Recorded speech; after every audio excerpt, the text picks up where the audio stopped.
they start their day is in the past. So what does that mean? The familiar past will sooner or later be predictable future.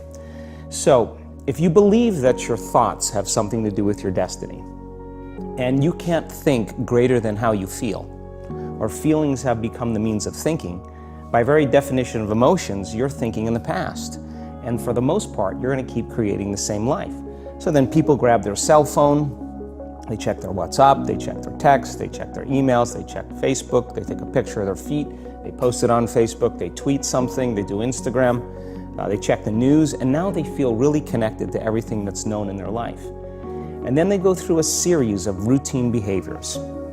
They get out of bed on the same side, they go to the toilet, they get a cup of coffee, they take a shower, they get dressed, they drive to work the same way, they do the same things, they see the same people, they push the same emotional buttons, and that becomes the routine, and it becomes like a program. So now they've lost their free will to a program, and there's no unseen hand doing it to them. So when it comes time to change, the redundancy of that cycle becomes a subconscious program. So now 95% of who we are by the time we're 35 years old is a memorized set of behaviors, emotional reactions, unconscious habits, hardwired attitudes, beliefs, and perceptions that function like a computer program.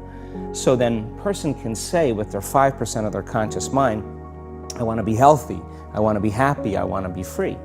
But the body's on a whole different program. So then how do you begin to make those changes? Well, you have to get beyond the analytical mind, because what separates the conscious mind from the subconscious mind is the analytical mind. And that's where meditation comes in, because you can teach people through practice how to change their brainwaves, slow them down. And when they do that properly, they do enter the operating system where they can begin to make some really important changes.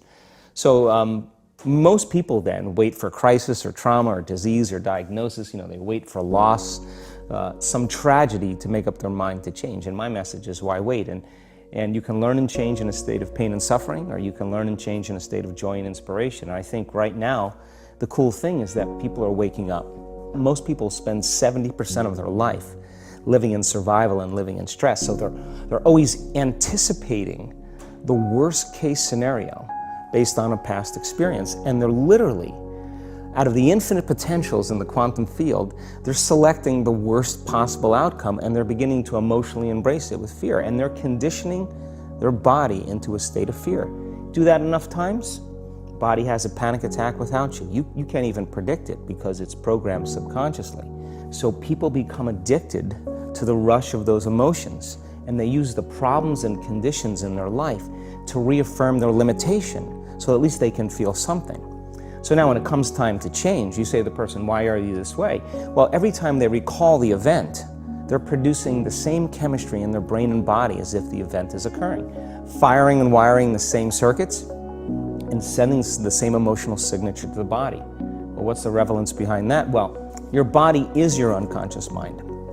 In a sense, if you're sitting down and you start thinking about some future worst case scenario that you're conjuring up in your mind, and you begin to feel the emotion of that event, your body doesn't know the difference between the event that's taking place in your world, outer world, and what you're creating by emotion or thought alone. So most people then, they're constantly reaffirming their emotional states.